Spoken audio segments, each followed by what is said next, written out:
ইয়াজিদকে অনেক লোক খারাপ বলে, যেন নাউজুবিল্লাহ মিন যালিক। ইয়াজিদকে খারাপ বলা যাবে না। হযরত ইয়াজিদকে খেলাফত দেওয়া হয়েছে 60 হিজরিতে। হযরত ইয়াজিদকে কাফের বলা যাবে কিনা? ইয়াজিদ কাফের ছিলেন কিনা? না, তিনি কাফের ছিলেন না, তিনি মুসলমান ছিলেন। ইয়াজিদকে লানত করব কিনা? না, আমরা তাকে লানত করব না, কোরআন হাদিস দ্বারা স্পষ্ট বর্ণিত হয়েছে। ইয়াজিদকে মুসলমান যে বলে ওই মৌলবীকে জুতা দিয়ে পিটানো দরকার। আসসালামু আলাইকুম ওয়া রাহমাতুল্লাহ। প্রিয় দর্শক শ্রোতা, আশা করি সকলেই অনেক অনেক ভালো আছেন। দর্শক, কিছু সংখ্যক আলেমেরা বলে ইয়াজিদ নাকি ভালো ছিল, ইয়াজিদকে নাকি কাফের বলা যাবে না, ইয়াজিদকে নাকি লানত করা যাবে না। দর্শক, আসলেই কি তাই? ইয়াজিদ কি ভালো ছিল? ইয়াজিদকে কি কাফের বলা যাবে না? আজকের এই ভিডিওটি এ বিষয় নিয়েই সাজানো হয়েছে। আজকের এই ভিডিওটি খুবই গুরুত্বপূর্ণ হতে চলেছে।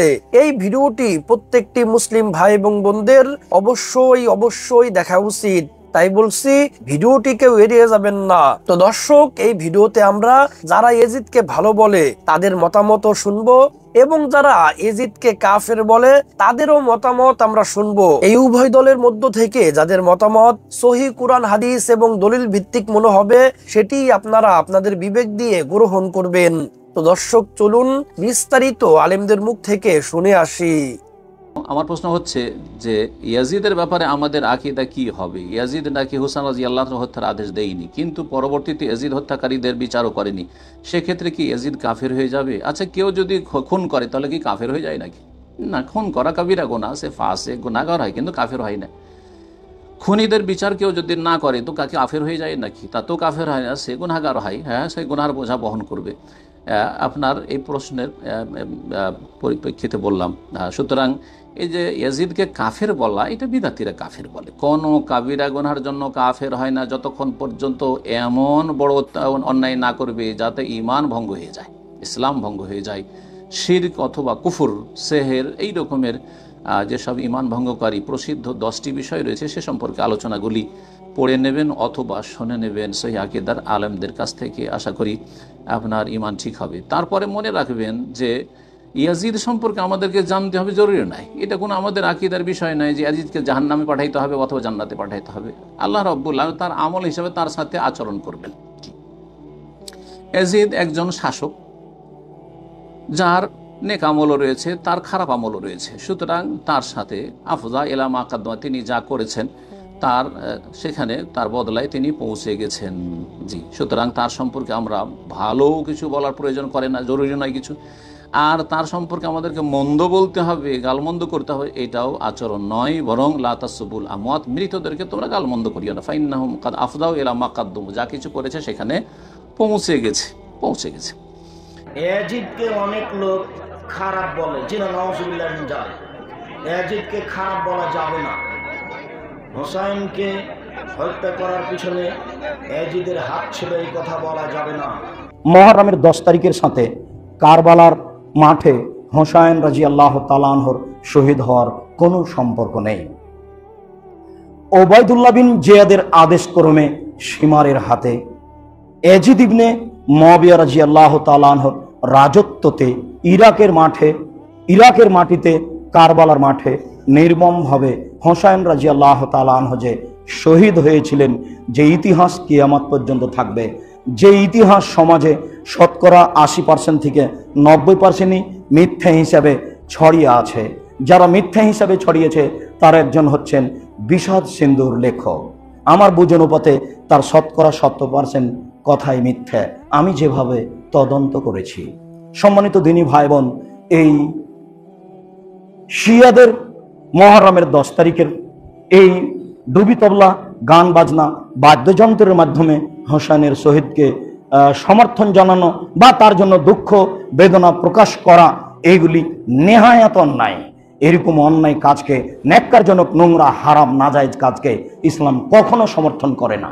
আর কখনো মনে করবেন না যে হোসেনের শহীদের এই ঘটনাটি মুহররমের 10 তারিখের সাথে সম্পৃক্ত। মুহররমের 10 তারিখে সিয়াম রাখতে হবে। এর কারণ হলো আল্লাহ ফেরাউনকে ডুবিয়ে দিয়েছেন আর মূসাকে বাঁচিয়ে দিয়েছেন। তাই মূসা আলাইহিস সালাম শুকরিয়া হিসেবে সালাত আদায় করতেন। আমাদের নবী মুহাম্মদ সাল্লাল্লাহু আলাইহি ওয়াসাল্লাম বলছেন, আরে আমি হচ্ছে শুকরিয়া আদায়ের ব্যাপারে বেশি হকদার, আমিও মুহররমের 10 তারিখে সিয়াম পালন করব। তখন সাহাবীগণ বলছেন, বলেন কি আপনি? আপনি ইহুদি খ্রিস্টানদের বিরোধিতা করতে বলেন, আর আপনি সিয়াম পালন করবেন মানে ইহুদি খ্রিস্টানরা এই দিনকে বড় দিন মনে করে। শোনো, যদি তাই হয়, এতে যদি তাদের সাদৃশ্য হয়ে যায়, তাহলে আমি বেঁচে থাকলে নবম দিন সিয়াম পালন করব। মুহররমের 9 তারিখ হবে বিরোধিতা, আর 10 তারিখ হবে শুকরিয়া। তাই মুহররমের 2 দিন সিয়াম পালন করতে হয়, যাতে অতীতে 1 বছরের পাপ ক্ষমা হয়। মনে রাখবেন, মুহররমের 10 তারিখের সাথে এই হোসেনের শহীদের 10 তারিখের কোনো সম্পর্ক নাই। তাকদীর বশত এই কারবালার মাঠের ঘটনাটা মুহররমের 10 তারিখেই ছিল, যার কারণে মানুষ ইতিহাসকে এলোমেলো করে দিয়েছে। আর হোসেন রাদিয়াল্লাহু তাআলার ইতিহাসকে বিকৃত করে জিয়াদ ইবনে মুআবিয়া ইয়াজিদ ইবনে মুআবিয়া রাদিয়াল্লাহু তাআলার উপরে অনেক কিছু আপত্তি তুলেছে। ঘটনা ঠিক নয়। ইয়াজিদ ইবনে মুআবিয়া রাদিয়াল্লাহু তাআলার এই কাজে কোনো হাত ছিল না, এই কথাই ঠিক। তার অধীনস্থ একজন সেনাপতি ওবায়দুল্লাহ বিন জিয়াদ, তারই এই নোংরা নীতিতে, তারই আদর্শে এই সীমার ইরাকের মাটিতে কারবালার মাঠে মুহররমের 10 তারিখে এই ঘটনা ঘটায়, যা মর্মান্তিক ইতিহাস বলে কিয়ামত পর্যন্ত আছে। আল্লাহ, এই বিষয়ে তুমি আমাদেরকে সঠিক বুঝার তৌফিক দান করো, এবং মানুষের উপরে ভালো ধারণা মন্দ ধারণা করার তুমি সম্মতি দান করো। মোহাম্মদ, আপনি জানতে চেয়েছেন ইয়াজিদ সম্পর্কে আমাদের আকীদা কেমন হওয়া উচিত। ইয়াজিদ সম্পর্কে আহলুস সুন্নাহ ওয়াল জামাতের আকীদা এবং বিশ্বাস হলো মধ্যম পন্থা অবলম্বন করা, এবং সেই মধ্যম পন্থাকে ইসলাম সবসময় সমর্থন করে এবং মধ্যম পন্থায় চলার নির্দেশনা আল্লাহ তাআলা আমাদেরকে দিয়েছেন। অর্থাৎ ইয়াজিদকে কেন্দ্র করে এক শ্রেণী মানুষ তাকে তাকফির করে থাকেন এবং তাকে গালমন্দ করে থাকে, তাকে লানত করতে থাকে, অভিশাপ করতে থাকে, যেমনটি শিয়ারা করে থাকে। আবার অপরদিকে খারিজি কিংবা অন্য আরও চরমপন্থী কিছু লোকজন আছেন, যে সমস্ত লোকেরা ইয়াজিদের প্রশংসা করে তার গুণকীর্তন করে এবং হুসাইন রাদিয়াল্লাহু তাআলার বিপরীতে ইয়াজিদের পক্ষাবলম্বন করে থাকেন। তো এই যে নাসিবি এবং খারিজিদের বৈশিষ্ট্য, এটি যেমন আহলুস সুন্নাহ জামাত বিশ্বাস করে না, তেমনিভাবে শিয়াদের এক্ষেত্রে যে কর্মপন্থা, সেটা আহলুস সুন্নাহ জামাত বিশুদ্ধ মনে করে না, বরং আহলুস সুন্নাহ জামাত মনে করে ইয়াজিদ একজন মানুষ, তিনি মৃত্যুবরণ করেছেন। তিনি যদি কোনো অপকর্ম করে থাকেন, খারাপ কাজ করে থাকেন, অন্যায় করে থাকেন, অবশ্যই তিনি তার জন্য আল্লাহর কাছে জবাবদিহিতার মুখোমুখি হবেন। কিন্তু কোনো মানুষের মৃত্যুর পর তাকে নিয়ে গালমন্দ করা, তাকে নিয়ে লানত বর্ষণ করা, ত্রাণতৃষ্ণি করা, অভিশাপ দেওয়া, এটা ইসলামী শিক্ষার পরিপন্থী। তো সেজন্য ইমাম আহমদ ইবনে হাম্বল রাহিমাহুল্লাহ তার থেকে এবং অন্যান্য অনেক ইমামদের থেকে বর্ণিত হয়েছে, যেমন হাফেজ যাহাবী রাহিমাহুল্লাহ বিশ্ববিখ্যাত হাদিসের বর্ণাকারীদের যে জারহ তাদিল এবং তাদের যে মূল্যায়ন শাস্ত্র আছে, এই শাস্ত্রের অনেক বড় একজন ইমাম, তিনি বলেছেন যে ওয়াজিদ মিম্মান লা নাসুব্বুহু ওয়ালা নুহিব্বুহু, ইয়াজিদ এমন ব্যক্তি যাকে আমরা গালমন্দ করতে যাব না আর তাকে আমরা ভালোবাসবো না। আর একই কথা ইবনে তাইমিয়া রাহিমাহুল্লাহ সহ অনেকেই বলেছেন, ইমাম মোল্লা আলী কারি রাহিমাহুল্লাহ থেকেও একই কথা বর্ণিত হয়েছে। অতএব ইয়াজিদ সম্পর্কে আহলুস সুন্নাহ জামাতের বিশ্বাস হলো যে তিনি এমন একজন মানুষ ছিলেন যিনি অনেক উন্নত দর্জনের মতো অনেক পাপের কাজ করেছেন। হোসেন রাদিয়াল্লাহু তাআলাকে হত্যার জন্য যদি তিনি নির্দেশ করে থাকেন, তাহলে তিনি অনেক বড় মাপের ফাসেক এবং সন্দেহাতীতভাবে আমাদের ঘৃণার পাত্র। একজন ইমানদার হিসাবে আমাদের প্রত্যেককে এই বিশ্বাস লালন করতে হবে। কিন্তু তিনি তাকে হত্যা নির্দেশ করেছেন কিনা সে বিষয়টি নিশ্চিত না হয়ে আমরা তাকে ব্যক্তিগতভাবে গালমন্দ করতে যাব না, আবার তার কোনো সাফাইও আমরা গাইতে যাইব না। যেহেতু তিনি সাহাবী নন, অতএব তার কোনো সাফাই গাওয়া বা তার পক্ষাবলম্বন করার কোনো প্রয়োজনীয়তা ইসলামের শরীয়তের দৃষ্টিকোণ থেকে আমাদের নেই। এ বিষয়ে আমাদের সব ধরনের সীমালঙ্ঘন থেকে বেঁচে থাকার চেষ্টা করতে হবে। আহলুস সুন্নাহ জামাত এর আকীদা এবং বিশ্বাস হলো তার সম্পর্কে মধ্যম পন্থা অবলম্বন করা এবং সব ধরনের সীমালঙ্ঘনকে অ্যাভয়েড করা। আল্লাহু তাআলা আনহু হযরত ইয়াজিদকে শুধু নিজেই খলিফা নির্বাচন করেন নাই, বরং তার কাছে প্রস্তাব আসছে যে ইয়াজিদকে আপনি স্থলাভিষিক্ত করা হোক।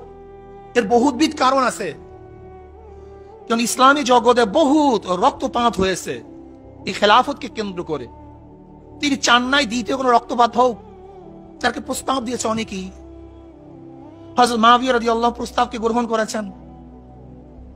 হযরত মুআবিয়া রাদিয়াল্লাহু তাআলা আনহু কাছের যত বড় বড় তার সাথী এবং তার মুশিরিন ছিলেন, আরে মুশির ছিলেন, তাদেরকে ডাকলেন, পরামর্শদাতাকে ডাকলেন। তারাও বলছেন ঠিকই সে যোগ্য। কারণ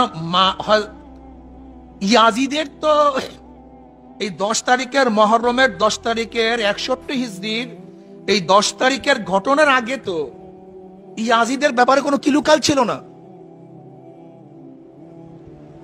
এমনকি ইতিহাসে পাওয়া যায় ইয়াজিদ তো প্রতিদিন 100 রাকাত নফল নামাজ পড়তেন, 100 রাকাত নফল নামাজ পড়তেন, সব সময় রোজা রাখতেন, হাফেজ কোরআন ছিল, হাদিসের ভান্ডার ছিল, অতুলনীয় জ্ঞান তার মধ্যে ছিল, নামাজ ইমামতি করিয়া পড়াইতেন, কোনদিন নামাজ কাজা করছে ইতিহাস কেউ বলতে পারবে না, তাকবীর উল্লার সাথে নামাজ পড়তো, গুণের তো কোনো অভাব নাই ইয়াজিদের, ইয়াজিদে তো গুণের অভাব নাই। এরপর সিরিয়া, বসরা, ইরাক বহুত মানুষ তার কাছে বয়াত গ্রহণ করেছে, অনেক মানুষ বয়াত গ্রহণ করেছে। শোনা গেল যে মদিনা অনেকেই তার বয়াত গ্রহণ করে নাই। মাবিয়া রাদিয়াল্লাহু তাআলা আসছেন, আয়েশা দেখেন আব্দুল্লাহ উমর রাদিয়াল্লাহু তাআলা আনহু, আব্দুর রহমান ইবনে আবু বকর রাদিয়াল্লাহু তাআলা আনহু, আব্দুল্লাহ ইবনে জুবাইর রাদিয়াল্লাহু তাআলা আনহু, আব্দুল্লাহ ইবনে আব্বাস রাদিয়াল্লাহু তাআলা আনহু, হুসাইন ইবনে আলী রাদিয়াল্লাহু তাআলা আনহু, এরা বয়াত গ্রহণ করে নাই। মাবিয়া রাদিয়াল্লাহু আসছেন মদিনায়, সফর করছেন, তেনাদেরকে বুঝাবার চেষ্টা করছেন, কিন্তু তারা ভিন্ন মত পেশ করছেন। আম্মাজান আয়েশা সিদ্দিকা রাদিয়াল্লাহু তাআলার কাছে হযরত মাবিয়া রাদিয়াল্লাহু গেলেন, গিয়ে বললেন এই ঘটনা। আম্মাজান তাকে নসিহত করলেন এবং বললেন যে আপনি নাকি তাদেরকে জোরপূর্বক বয়াত গ্রহণ করাতে চান এবং হত্যার হুমকি দেন বয়াত গ্রহণ না করলে। হযরত মাবিয়া রাদিয়াল্লাহু বললেন না, এটা ঠিক নয়। তখন আম্মাজান আয়েশা সিদ্দিকা রাদিয়াল্লাহু তাআলা আনহা বললেন, খবরদার, জোরাজুরি করবেন না, তাদের সাথে ভালো ব্যবহার করবেন, অসৎ আচরণ করবেন না। তিনি তার নসিহতকে গ্রহণ করলেন। হযরত মাবিয়া রাদিয়াল্লাহু অপেক্ষা করতেছেন মদিনায়। তারা যখন টের পেলেন যে হযরত জোরপূর্বক আমাদেরকে বয়াত গ্রহণ করাবে, তারা চলে গেলেন হজে। মাবিয়া রাদিয়াল্লাহু হজে চলে গেলেন, তাদেরকে ডাকলেন। হযরত আব্দুর রহমান ইবনে আবু বকর রাদিয়াল্লাহু ডাকলেন, আব্দুল্লাহ ইবনে জুবাইর রাদিয়াল্লাহু ডাকলেন, আব্দুল্লাহ ইবনে আব্বাস রাদিয়াল্লাহু ডাকলেন। তারা তাকে প্রস্তাব দিলেন, আপনি হয়তো নবী আলাইহিস সালাতু ওয়াস সালাম অনুসরণ করেন যে আপনি কাউকে নিযুক্ত করবেন না, বরং আহলে ফয়সালা যে ফয়সালা করবে সেই অনুযায়ী ফয়সালা হবে। অথবা হযরত আবু বকর সিদ্দিক রাদিয়াল্লাহু অনুসরণ করেন যে আপনার আত্মীয় স্বজন বংশের মধ্যে কেউ হবে না। অথবা আপনি হযরত ওমর ইবনে খাত্তাব রাদিয়াল্লাহু অনুসরণ করেন যে 6 জন বা একদল লোককে নিযুক্ত করেন, যাকে আমি নির্বাচিত করবে, খলিফা নির্বাচিত করবে, সেই নির্বাচিত হবে। এর বাহিরে চতুর্থ কোনো পরামর্শ আমরা আপনাকে দেব না। মাবিয়া রাদিয়াল্লাহু চিন্তা করলেন যে অধিকাংশ মানুষই মেনে নিয়েছে, এই কয়েকজন লোক না মানলে কি হবে। তাদেরকে চেষ্টা সাধনা করতেছেন, কিন্তু মানে নাই। ভুল বুঝাবুঝি হতেই পারে, ভুল বুঝাবুঝি হতেই পারে। আমি একটা সংক্ষিপ্তভাবে বলবো। হাসান হোসেন কিভাবে মৃত্যুবরণ করেছে, ইয়াজিদ মুমিন না কাফের? মাশাআল্লাহ। হাসান হোসেন কিভাবে মৃত্যুবরণ করেছে, ইয়াজিদ মুমিন না কাফের? হাসান রাদিয়াল্লাহু তাআলা আনহু সম্ভবত বিষ পানের মাধ্যমে মারা গেছেন, এবং হোসাইন রাদিয়াল্লাহু তাআলা আনহু তাকে, আপনারা তো জানেন কারবালার প্রসিদ্ধ ঘটনা, তখন ক্ষমতায় ছিলেন ইয়াজিদ, কিন্তু ইয়াজিদ নিজে হাতে হত্যা করেননি। এটা কিন্তু স্বীকৃত। যেই সময় হোসাইন রাদিয়াল্লাহু তাআলা আনহুকে হত্যা করা হয়, ওই সময় ইয়াজিদ ক্ষমতায় ছিলেন, কিন্তু তিনি নিজে হাতে হত্যা করেননি। নিজে হাতে হত্যা যারা করেছে তার মধ্যে একজনের নাম পাওয়া যায় সিমার। তো সিমার যে নিজে হাতে হত্যা করেছে তার বিষয়ে তো কোনো সন্দেহ নাই যে সে অনেক বড় অন্যায়ের কাজ করেছে। এরা জান্নাতের যুবকদের সর্দার, তাদের সম্মানে অনেক কিছু আছে। রাসূলের চুম্মা তাদের গালে, তাদের শরীরে, সব জায়গায় লেগে আছে। তারা রাসূলের নাতি, রাসূলের পবিত্র কোলে তারা মানুষ হয়েছে। তাদের ফজিলতের কোনো অভাব নাই। যারা তাদের বিরোধিতা করেছে, যারা তাদের হত্যা করেছে, তারা অনেক বড় গুনাহের কাজ করেছে। এখন ইয়াজিদ সম্পর্কে ইখতিলাফ, অনেক কঠিন ইখতিলাফ, যে ইয়াজিদের নামের পরে রাহিমাহুল্লাহ বলা যাবে কিনা, রাদিয়াল্লাহু তাআলা আনহু বলা যাবে কিনা, এই বিষয়ে ইখতিলাফ। তো এই বিষয়ে আমি যেতে চাচ্ছি না, তবে এতটুকু আমি বলবো যে আমাদের ক্ষেত্রে উত্তম হচ্ছে এই মাসলায় আমাদের কোনো ফায়দা নেই, দুনিয়াবি কোনো ফায়দা নাই, উখরাবি কোনো ফায়দা নেই। সুতরাং এই মাসলায় চুপ থাকাই উত্তম। সুকুত, চুপ থাকা। ইয়াজিদ কি ছিলেন? কাফের। কাফের তো কোশ্চেন কালও নয়, কাফের নন তিনি। তাকে ফাসিক কেউ বলতে পারে, আমি বলছি না, কিন্তু কাফের তিনি নন। যদি কাফের হতো তাহলে ওই সময় অনেক সাহাবী জীবিত ছিলেন, তারা তার বিরুদ্ধে বিদ্রোহ করতেন। তারা হোসাইন, এবং এখানে হোসাইন রাদিয়াল্লাহু তাআলা আনহুর কিছু ত্রুটিও ছিল। আব্দুল্লাহ বিন আব্বাস রাদিয়াল্লাহু তাআলা আনহু সহ আরো অনেক বড় বড় সাহাবায়ে কেরাম হোসাইন রাদিয়াল্লাহু তাআলা আনহুকে নিষেধ করেছেন যে আপনি কুফায় যেন না, কুফা হচ্ছে ফিতনার জায়গা। আপনার বাপের সাথে তারা ধোঁকাবাজি করেছে, আপনার সাথেও তারা ধোঁকাবাজি করবে। তো তখনও অনেক বড় সাহাবায়ে কেরাম বেঁচে ছিলেন। তারা ইয়াজিদকে যদি কাফের মনে করতেন তাহলে তারা ইয়াজিদের বিরুদ্ধে বিদ্রোহ করতেন। তারা ইয়াজিদের বিরুদ্ধে বিদ্রোহ করেননি, তার মানে তারা ইয়াজিদকে কাফের মনে করতেন না। কিন্তু ইয়াজিদ ফাসিক কিনা, গুনাহগার কিনা, আল্লাহু আলাম। ইয়াজিদ সম্পর্কে অনেকে বিভিন্ন ধরনের বাজে মন্তব্য করে থাকেন এবং তার নামের শেষে রাদিয়াল্লাহু আনহু বলা যাবে কিনা জানতে আপনার সদয় মর্জি হয়। ইয়াজিদ রাদিয়াল্লাহু আনহু বলবেন কেন? সে কি সাহাবী ছিল নাকি? ইয়াজিদ শিয়ারা যেভাবে চিত্রিত করেন, তিনি প্রকাশ্যে মদ খেতেন, নামাজ পড়তেন না, এগুলো মিথ্যা। মনে করেন আমাদের দেশের রাজনৈতিক নেতা, আমাদের যুগের মুসলমানদের ইমান জোরালো না সাহাবী তাবেঈনদের যুগের মুসলমানদের ইমান জোরালো ছিল? আমাদের এই দুর্বল ইমানের দেশে আপনাদের এমপি, মেয়র, চেয়ারম্যান ওরা কি প্রকাশ্যে মদ খায়? খাইলে গোপনে খায়, ঠিক না? আচ্ছা, আমাদের দেশের মেয়র, মন্ত্রী, মিনিস্টার নামাজে রক্ত হয়েছে, নামাজ পাশে ছিল, নামাজ না পড়ে চলে গেছে, ঘটে নাকি? ওযু না হলেও নামাজের শরীক হয়, ঠিক না? তাহলে আমাদের সমাজের এই কঠিন খারাপ সমাজ যদি এরকম হয়, তাহলে যদি কেউ বলে সাহাবীদের সমাজে হাজার হাজার সাহাবী বেঁচে রয়েছেন, লাখ লাখ তাবেঈ আছেন, সেখানে ইয়াজিদ প্রকাশ্যে মদ খায়, নামাজ পড়ে না, নর্তকী নিয়ে চলে, আর মানুষেরা তার মেনে নিচ্ছে, এটা একটা ভুয়া কথা। পাশাপাশি ইতিহাস সব সত্য না, ইতিহাসের ঘটনা সত্য। ইয়াজিদ মাত্র 3 বছর রাজত্ব করেছে। তার 3 বছরের রাজত্বে 3টে আকাম হয়েছে। প্রথম বছরে ইমাম হুসাইন শহীদ হয়েছেন কারবালায়, তার বংশের অনেক মানুষকে নির্মমভাবে হত্যা করা হয়েছে। দ্বিতীয় বছরে মদিনায় আক্রমণ করে গণহত্যা চালানো হয়েছে, গণধর্ষণ চালানো হয়েছে। তৃতীয় বছরে মক্কায় আক্রমণ করে কামান দাগা হয়েছে কাবা ঘরে। এই 3টে কাজ ইয়াজিদের সময় হয়েছে, এর জন্য ইয়াজিদ দায়ী, কারণ সে শাসক। আমাদের সমাজে যখন কেউ মরে যায়, খুন হয়, তখন আমরা মন্ত্রীদের দায়ী করি না? যদিও মন্ত্রী ডাইরেক্ট না, তারপর দায়ী করি। সেই সমাজে, সেই রাষ্ট্রে, ইয়াজিদের সমাজে, শাসনে এই মহা 3টে অন্যায় কাজ হয়েছে। তিনি এর কোনো শাস্তি দেননি, প্রতিবাদ করেননি, এবং তার সেনার সৈন্যরাই এটা করেছে। কাজেই এই 3টে মহা পাপের জন্য তিনি দায়ী। তাকে ভালো বলার সুযোগ নেই। তিনি আমাদের দেশের রাজনৈতিক নেতাদের মতোই একজন শাসক ছিলেন। আলেমুল আমাদের ভালোবাসেন, শ্রদ্ধা করেন, ক্ষমতার প্রতিদ্বন্দ্বী হলে টেলিভিশন দেশ বিদেশে খুব বড় নামের, দামের, মাপের লোকেরা বলে থাকবে এরকম, আহলে বাইতের উপর এই ধরনের কথা অবিচারমূলক বলবে, ইয়াজিদকে স্বীকৃতি দেবে। এই বড় বড় টেলিভিশনে কিন্তু ইয়াজিদকে রহমাতুল্লাহ আলাইহি বলা হয়েছে। তাদের ব্যাপারে আমরা যেন সতর্ক থাকি, তাদের কথার থেকে আমরা যেন সতর্ক থাকি, আহলে বাইতকে ভালোবেসে আমাদের ঈমানকে মজবুত করি। আমাকে আপনারা জবাব দেন, হযরতে উমর ইবনুল খাত্তাবকে শহীদ করেছে কারা? কলমাওয়ালা, দাড়িওয়ালা, টুপিওয়ালা, নামাজওয়ালা। কোন কাফের শহীদ করেছে? হযরতে উসমানকে শহীদ করেছে কারা? কলমাওয়ালা, দাড়িওয়ালা, টুপিওয়ালা, পাগড়িওয়ালা। হযরতে আলীকে শহীদ করেছে কারা? কলেমাওয়ালা, দাড়িওয়ালা, টুপিওয়ালা। হযরতে হাসানের মুখে বিষ দিয়েছে কারা? কলমাওয়ালা মুসলমান। হযরতে হুসাইনের গলায় ছুরি দিয়েছে কারা? কলমাওয়ালা, দাড়িওয়ালা, টুপিওয়ালারা। একটাও কাফেররা দেয় নাই। তাহলে এরা কারা? মাথায় টুপি, মুখে দাড়ি, নামাজ পড়ি, রোজা রাখি, হজ করি, আমল করি, পর্দা আছে,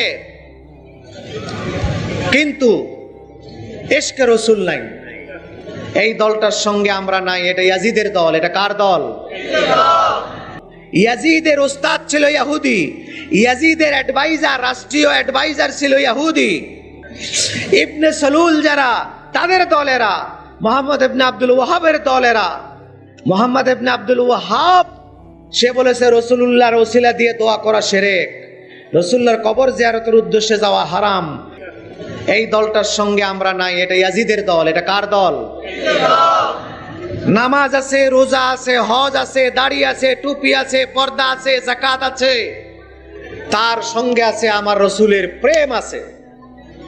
এই দলে আমি আছি। এই দলে কারা আছি? আমরা আছি। এই দলের সঙ্গে আমরা আছি।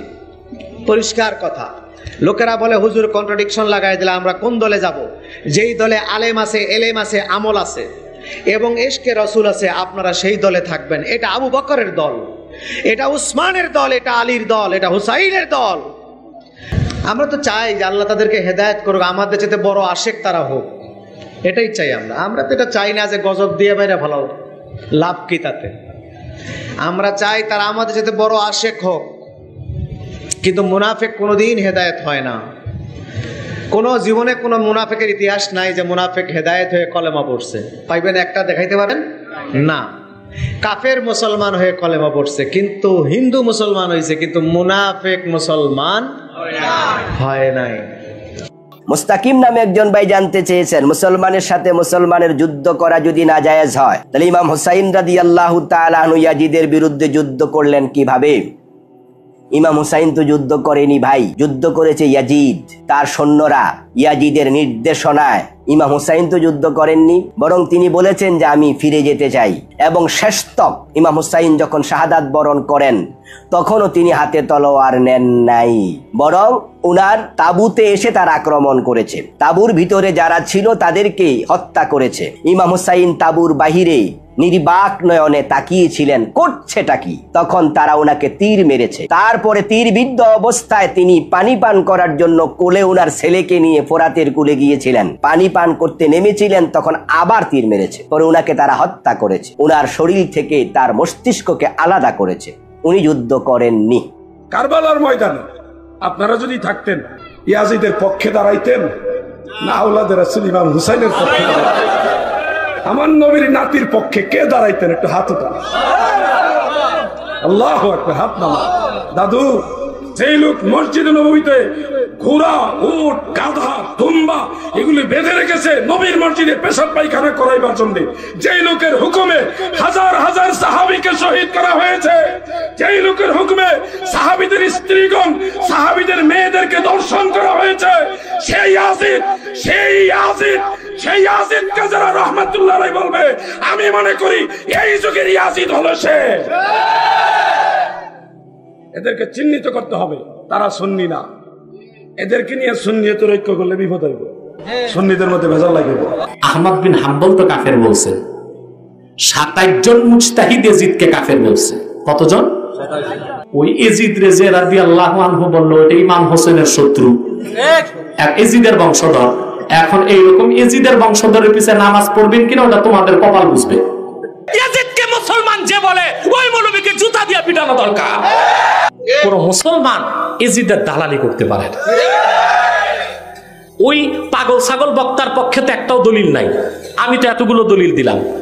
আমার এজিদের ব্যাপারে এত গবেষণা আছে, সারা বাংলাদেশ না সারা দুনিয়ার সব মৌলবী যদি এক জায়গায় না সুপার গুলো লাগায় গাঠা বানায় আমার সামনে দেন, ওদের পরদাদা, পরদাদার পরদাদার পরদাদা, পূর্বপুরুষ ওদের এজিদ বাবার দালালির পক্ষে একটা দলিল দিতে পারবে না। আর ইমাম হোসেনের পক্ষে আমি হাজারটা দলিল দিতে পারবো ইনশাআল্লাহ। আমার হোসেন ছোট্ট সন্তানটা নিয়ে সামনে এসেছিলেন।